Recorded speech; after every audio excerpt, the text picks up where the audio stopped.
Hello students, welcome back. Welcome to the part 13 of chapter 9 coordination compound. पिछले part के अंदर हम crystal field theory complete कर चुके थे। उसके अंदर हमने उसके लिमिटेशन और splitting of octahedral complex splitting of D orbital in tetrahedral complexes के बारे में और कलर के बारे में बात की थी। ठीक है, कलर जो होता है वो किन किन इलेक्ट्रॉनिक कन्फिग्रेशन में आता है और क्यों आता है, ये सारी चीजें हमने आपसे डिफाइन की थी। ठीक है, डिस्कस की थी। इस पार्ट के अंदर हम डिस्कस करेंगे, सिर्फ 3 टॉपिक है हमारे पास। Bonding in metal carbonyls and the stability of coordination compound and the application. ठीक है, तो ये 3 टॉपिक हैं जो काफी ज्यादा इंपॉर्टेंट हैं। ठीक है, आइए देखते हैं बॉन्डिंग इन मेटल कार्बोनिल्स। ठीक है, metal carbonyls. What are metal carbonyls? These are the homoleptic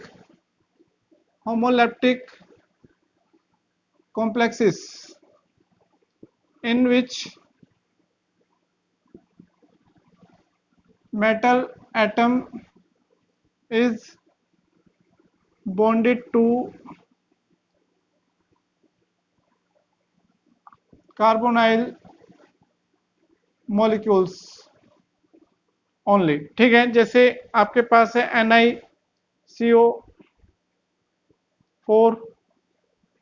ठीक है, और मेटल कार्बोनिल्स में सभी मेटल की जो ऑक्सीडेशन स्टेट होती है वो जीरो है। जो भी मैं यहाँ पर लिखूंगा, जैसे FeCO5, ठीक है, CrCO6, Mn2CO10। ठीक है, और एक है आपका CO2CO8। ठीक है, जो भी आपके दो सेंट्रल एटम मिल रहे हैं, दो हैं, इनका मतलब है यहाँ पर मेटल मेटल बॉन्ड है। ठीक है, मेटल मेटल बॉन्ड एग्जिस्ट करता है इनके बीच में, तभी ये आपके दो एटम है। इनके सबके स्ट्रक्चर आपको नाम आना चाहिए, जैसे tetra carbonyl nickel zero, penta carbonyl iron zero, hexa carbonyl carbonyl chromium zero. ठीक है, डेका डेका कार्बोनिल, हाँ, 10 के लिए deca deca carbonyl di manganese zero, octa carbonyl di cobalt zero. ठीक है, ये इनके क्या है, नेम है। Now we will talk about the structure कि भाई स्ट्रक्चर कैसे बनती है। तो ये तो होती है आपकी टेट्राहेड्रल। ठीक है, टेट्राहेड्रल स्ट्रक्चर होती है इसमें Ni, ये हमने आपको उसमें भी करके बताया था। ठीक है, ये होती है आपकी ट्राइगोनल बाइपिरामिडल।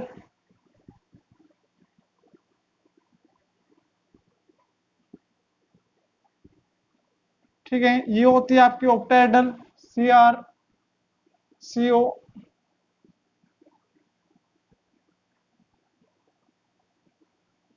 ठीक है भाई, तो और ये वाली जो होती है आपकी, ये ब्रिज फॉर्म होती है, इसमें Mn बॉन्ड होता है। फिर आपके 5 जो कार्बोनिल कंपाउंड होते हैं वो इस तरीके से अटैच रहते हैं। ठीक है भाई, ये जो बॉन्डिंग हमने आपको दिखाई है, इनके अंदर ये जो एक्सरे क्रोमेटोग्राफी या एक्सरे रेस से इनकी स्ट्रक्चर का पता चलता है। ये तो हो गई इसकी। और इसके अंदर क्या होता है, इसके अंदर दो कार्बोनिल जो होते हैं वो ब्रिज फॉर्म में अटैच रहते हैं। ठीक है, तो किस तरीके से, पहले तो ये कोबाल्ट कोबाल्ट बॉन्ड होता है। ठीक है, इसके अंदर ये CO, ठीक है, और एक CO ये होता है। ठीक है भाई,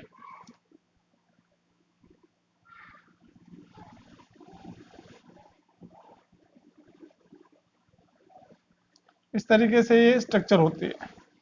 ठीक है, तो इसमें आप कर लेंगे, ये बहुत ज़्यादा इंपॉर्टेंट है। ये स्ट्रक्चर आपको बनानी आनी चाहिए। आपको किसी भी मेटल कार्बोनिल की स्ट्रक्चर दे दी जाती है, ये आपसे पूछ लिया जाता है how will you define the bonding. तो आपको पता होना चाहिए कि भाई पहले जो आपके कार्बन मोनोऑक्साइड होता है, दैट इज कार्बोनिल, इसके अंदर बॉन्डिंग क्या होती है। तो मैं अभी इनको इरेज कर देता हूं ताकि आपको मेटल कार्बोनिल में बॉन्डिंग का पता चल जाए।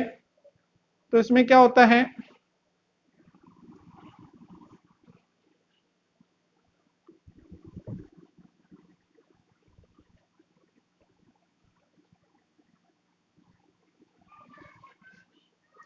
देखिए यहाँ पर कार्बन मोनोऑक्साइड की जो स्ट्रक्चर होती है ये होती है, ठीक है। ये लोन पेयर होता है, तो ये एक बॉन्ड होता है, यहाँ पर एक मेटल है, तो यहाँ पर जो वैकेंट डी ऑर्बिटल होता है और इसके पास पाई भी होते हैं, ठीक है, इस तरीके से,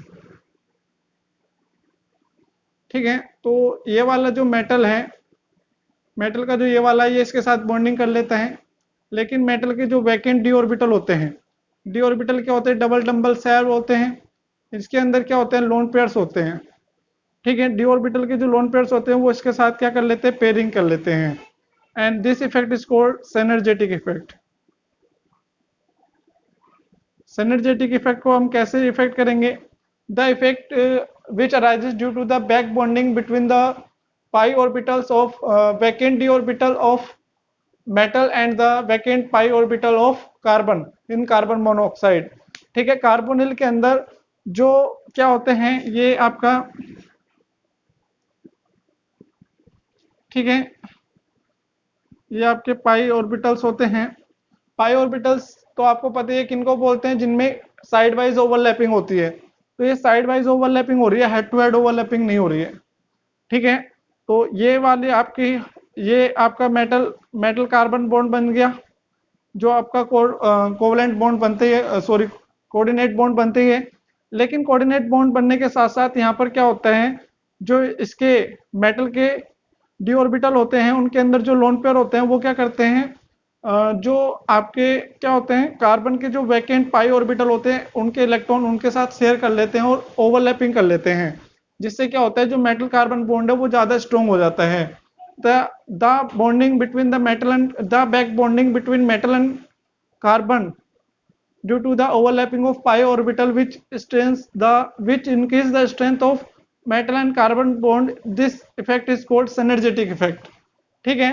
तो ये आपको पता होना चाहिए, ठीक है भाई, कि भाई ये क्या करते हैं, यहाँ पर जो मेटल और कार्बन के बॉन्ड के बीच कोऑर्डिनेट बॉन्ड बनता है, इस बॉन्ड की स्ट्रेंथ इस वाले बॉन्ड की फॉर्मेशन की वजह से, इस बैक बॉन्डिंग की वजह से क्या हो जाती है, बढ़ जाती है। इसी को क्या बोला जाता है, सिनर्जेटिक इफेक्ट बोला जाता है। तो ये आपको ध्यान से करना है, ठीक है, कि भाई ये तो कोऑर्डिनेट बॉन्ड बनाता है, लेकिन ये बैक बॉन्डिंग से पाई बॉन्ड बना रहा है। और ये पाई बॉन्ड क्यों बनता है, क्योंकि जो डी ऑर्बिटल है सेंट्रल मेटल आयन के अंदर, और उसके अंदर जो इलेक्ट्रॉन है जो बॉन्डिंग में पार्टिसिपेट नहीं करते, जिनको हम बोलते हैं नॉन बॉन्डिंग इलेक्ट्रॉन। तो नॉन बॉन्डिंग इलेक्ट्रॉन क्या करते हैं, वो अपने इलेक्ट्रॉन किसके साथ, जो वैकेंट पाई ऑर्बिटल होते हैं कार्बन में, उसके साथ ओवरलैपिंग कर लेते हैं उन इलेक्ट्रॉन्स की वजह से। और इस बॉन्डिंग की वजह से क्या होता है, ये जो मेटल और कार्बन के बीच में बॉन्ड है, ये इसकी स्ट्रेंथ बढ़ जाती है। और जब इसकी स्ट्रेंथ बढ़ जाती है तो इस इफेक्ट को क्या बोलते हैं, हम सिनर्जेटिक इफेक्ट बोलते हैं, ठीक है। तो सिनर्जेटिक इफेक्ट आपको आना चाहिए, ठीक है। Now we will talk about the stability of coordination compound. तो स्टेबिलिटी किसके ऊपर डिपेंड करती है, स्टेबिलिटी डिपेंड करती है फॉर्मेशन कांस्टेंट। अगर फॉर्मेशन कांस्टेंट बहुत ज्यादा हाई है, ठीक है, या स्टेबिलिटी कांस्टेंट कह दो या फॉर्मेशन कांस्टेंट कह दो, अगर उसकी वैल्यू बहुत ज्यादा हाई होती है तो क्या होता है, हम कहते हैं कि भाई जो कॉम्प्लेक्स है वो बहुत ज्यादा स्टेबल है। जैसे कॉम्प्लेक्स कभी भी नहीं ऐसे नहीं बनता है, हम क्या लेते हैं, मेटल आयन लेते हैं, उसको एक सुटेबल सॉल्वेंट जो लिगेंड का काम भी कर सकता है उसके अंदर डिप करते हैं, तो क्या करता है, वहां पर जो मेटल होता है वो अपने कन्फिग्रेशन के अकॉर्डिंग अलग मतलब 4 लिगेंड से भी रिएक्शन कर सकता है, 6 लिगेंड से भी रिएक्शन कर सकता है, ठीक है। तो वहां पर हम दिखाएंगे कि भाई step wise binding of ligand with the central metal ion और द साइमल्टेनियसली, या तो एक साथ उसके साथ बाइंड हो जाएं या स्टेप वाइज बाइंड हो जाएं। तो दोनों ही केस में जो स्टेबिलिटी कांस्टेंट है उसको हम कैसे कैलकुलेट कर सकते हैं, ठीक है। आइए देखते हैं यहाँ पर,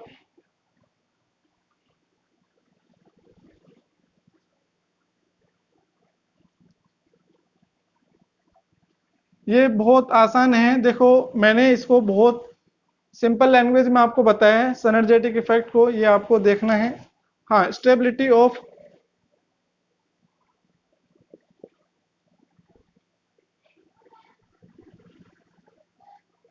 कोऑर्डिनेशन कंपाउंड्स। तो कैसे, जैसे आपके पास कोई भी मेटल है, ठीक है, मेटल को हमने लिगेंड के साथ क्या किया, अप्रोच किया, ये 4 लिगेंड के साथ Ml4 टाइप का इन्होंने कॉम्प्लेक्स बना लिया और ये इसके क्या है, इक्विलिब्रियम में है। तो अगर आप इसका स्टेबिलिटी कांस्टेंट फाइंड आउट करेंगे, ठीक है, तो स्टेबिलिटी कांस्टेंट कैसे लिखा जाएगा, Kf is equal to Ml4 Ml4, जो कोफिशिएंट होता है वो पावर आ जाती है। लेकिन अगर हम ये देखें कि भाई जो लिगेंड है वो मेटल के साथ क्या करता है,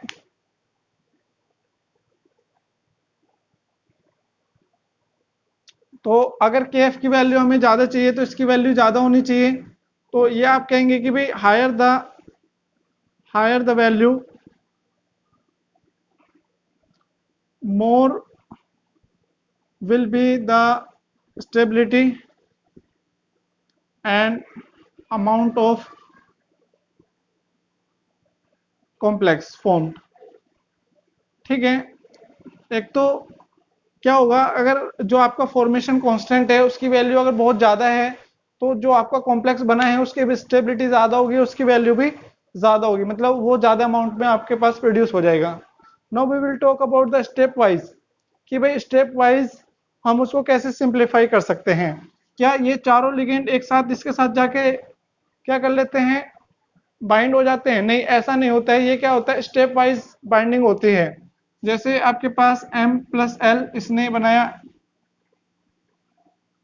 Ml, ठीक है, Ml बनाया तो इसके लिए आएगा K1 is equal to Ml upon M into L। फिर इसने एक और लिगेंड के साथ किया तो ये आएगा आपका Ml2, K2 is equal to Ml2 upon Ml into L, ठीक है। फिर Ml2 ने एक और लिगेंड के साथ इक्विलिब्रियम किया, that is Ml3, K3 is equal to Ml3 upon Ml2L, ठीक है। फिर Ml3 ने क्या किया, L के साथ रिएक्शन किया और Ml4 बनाया और आपको मिला K4 is equal to Ml3 into L। जब हम इन तीनों के आपस में क्या कराएंगे, इन चारों के आपस में रिएक्शन कराएंगे, ठीक है, तो क्या आ जाएगा आपके पास, यू विल गेट द, अगर हम इसको अप्रोक्स लिख दें दैट इज M, अगर हम जोड़ेंगे तो ये इससे कट जाएगा, ये इससे कट हो जाएगा और ये इससे कट हो जाएगा, आपके पास आएगा M+4L Ml4 और इसके लिए लिखेंगे β4 is equal to Ml4 upon Ml4, ठीक है। तो जिसको हम लिख सकते हैं K1 into K2 into K3 into K4। तो ओवरऑल जो आपका स्टेबिलिटी कांस्टेंट होता है, ठीक है, इसको हम क्या बोलते हैं, स्टेप वाइज स्टेबिलिटी कांस्टेंट, ठीक है। ओवरऑल स्टेबिलिटी कांस्टेंट जो होता है वो स्टेप वाइज स्टेबिलिटी कांस्टेंट के प्रोडक्ट के बराबर होता है। अगर ये कितना है, n स्टेप में आता है, तो then it will be written as K1 into K2 into K3 up to Kn, ठीक है। n की वैल्यू कुछ भी हो सकती है, 3 हो सकती है, 4 हो सकती है, 5 हो सकती है, 6 हो सकती है, ठीक है। Now we will talk about the dissociation, ठीक है, जिसका B4 की वैल्यू जितनी ज़्यादा होगी उसकी स्टेबिलिटी उतनी ही ज़्यादा होगी, ठीक है। तो यहाँ पर आपको वैल्यू गिवन होती हैं, अगर आप इसके बुक में देखेंगे तो वहाँ पर आपको एक एग्जांपल गिवन है, ठीक है। तो ये आप लिख सकते हैं डिसोसिएशन कांस्टेंट, देखो डिसोसिएशन कांस्टेंट या इनस्टेबिलिटी या और dissociation constant is inversely proportional to the stability constant, ठीक है। स्टेबिलिटी कांस्टेंट जितना ज़्यादा होगा, या ये एक दूसरे के क्या होते हैं, इनवर्स होते हैं। तो अगर आपको स्टेबिलिटी कांस्टेंट गिवन है और इनस्टेबिलिटी या डिसोसिएशन कांस्टेंट निकालने के लिए बोला जाता है तो आप उसका सिर्फ क्या कर देंगे, इनवर्स कर देंगे, ठीक है। तो ये आपको पता होना चाहिए। इसके बाद हमारे पास नेक्स्ट टॉपिक आता है, that is application, application of coordination compound. तो आज के टाइम के अंदर जो आप मॉडर्न लाइफ जीते हैं या मॉडर्न केमिस्ट्री पढ़ते हैं या एडवांसमेंट ऑफ केमिस्ट्री पढ़ते हैं इनऑर्गेनिक केमिस्ट्री के अंदर, तो आप आपकी मतलब कोई भी ऐसी चीज नहीं है, कोई भी ऐसा फील्ड नहीं है, चाहे वो मेडिसिन फील्ड है या रिसर्च फील्ड है, सबके अंदर कोऑर्डिनेशन कंपाउंड का बहुत ज्यादा यूज है। ठीक है, अगर ऑर्गेनिक केमिस्ट्री में रिसर्च के लिए कुछ ज्यादा इंटरेस्टिंग सब्जेक्ट बचता है, टॉपिक बचते हैं, तो वो आपके कोऑर्डिनेशन कंपाउंड ही है। ठीक है, तो कोऑर्डिनेशन कंपाउंड का जो यूज होता है वो डेली लाइफ में बहुत ज्यादा यूज होता है। तो सबसे पहले हम बात करेंगे कि जो भी हम एनालिसिस करते हैं, ठीक है, जो केमिकल एनालिसिस क्या होती है कि भाई जैसे आपको कोई भी अननोन कंपाउंड मिला है, उसके अंदर कौन सा एलिमेंट प्रेजेंट है, कौन सा एलिमेंट नहीं प्रेजेंट है, तो उसको क्वांटिटेटिवली में कितने अमाउंट में कितना एलिमेंट प्रेजेंट है, ये सारी चीजें हम किससे पता लगा सकते हैं? ये हम सारी चीजें कोऑर्डिनेशन कंपाउंड से पता लगा सकते हैं जब हम उसके साथ कोऑर्डिनेशन कंपाउंड बनाएंगे। ठीक है, ईडीटीए यहाँ पर बहुत ज्यादा रोल प्ले करता है। ठीक है, तो एप्लीकेशन में वैसे तो ये थ्योरेटिकल है, इसको अगर आप खुद से पढ़ेंगे तो ये ज़्यादा बेनिफिट रहेगा आपके लिए, और इसमें आपको लिखना भी है। मैं यहाँ पर आपको सिर्फ हेडिंग हेडिंग लिख देता हूँ जो आपको लिखनी है, और इसके अंदर भी आप लिख सकते हैं कि भाई कोऑर्डिनेशन कंपाउंड का यूज कहाँ कहाँ पर होता है, या एप्लीकेशंस ऑफ कोऑर्डिनेशन कंपाउंड। तो पहला आता है इसका इन द क्वालिटेटिव का मतलब है जिसमें हम आइडेंटिफाई करते हैं किसी भी एलिमेंट को, वो होता है क्वालिटेटिव एंड क्वांटिटेटिव, जहां पर हम कैलकुलेशन करते हैं, क्वांटिटी फाइंड आउट करते हैं। Quantitative chemical analysis. ठीक है भाई, इसमें क्या जाता है, जैसे भी आपको कोई भी नया कंपाउंड मिलता है तो उसको ईडीटी के साथ करते हैं और वो कोऑर्डिनेशन कंपाउंड बना लेता है। सेकंड है to find out the hardness of water, to determine the hardness of water using EDTA. ठीक है, ईडीटीए क्या करता है, उसके साथ कंपाउंड बना लेता है, किसके साथ, जो उसके अंदर कैल्शियम और मैग्नीशियम के आयन होते हैं। तो ईडीटीएन के साथ 1:1 में क्या करता है, कंबाइन करता है, ये आपको याद रखना है। ठीक है, extraction and purification of metals, बहुत सारे और से डिफरेंट डिफरेंट मेटल,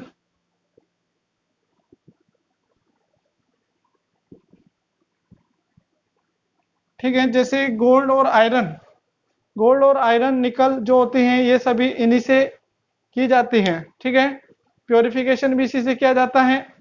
और एक्सट्रैक्शन में तो आप कह सकते हैं कि भाई गोल्ड एंड सिल्वर, इससे मोस्टली, और प्योरिफिकेशन में जो निकल होता है, जिरकोनियम होता है, टाइटेनियम होता है, ये सभी मेटल प्योरीफाई किए जाते हैं। पहले कॉम्प्लेक्स कंपाउंड बनाया जाता है, फिर उसको डिसोसिएट किया जाता है। ठीक है, और इंपॉर्टेंस इन बायोलॉजिकल सिस्टम, जैसे आप कह सकते हैं आपके पास क्लोरोफिल है, जो कोऑर्डिनेशन कंपाउंड की वजह से उसमें कलर बनता है, कलर की वजह से वो लाइट एब्जॉर्ब कर पाता है। ठीक है, तो आप कहेंगे फोर्थ है इन बायोलॉजिकल सिस्टम्स जो होते हैं उनके अंदर भी, जैसे आप कह दो क्लोरोफिल हो गया, हीमोग्लोबिन हो गया, ठीक है, और विटामिन B12 हो गया।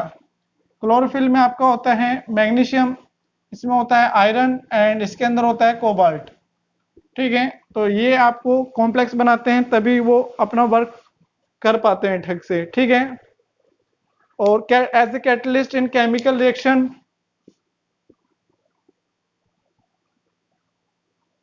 काफी सारी रिएक्शन क्या होते हैं कैटलिस्ट के की रिक्वायरमेंट होती है, तो वहां पर बहुत सारे कोऑर्डिनेशन कंपाउंड है जिसमें इसको यूज किया जाता है, ठीक है। और इसका यूज कहां पर होता है? दूसरा article can be electroplated with, हाँ, electroplating of gold and silver,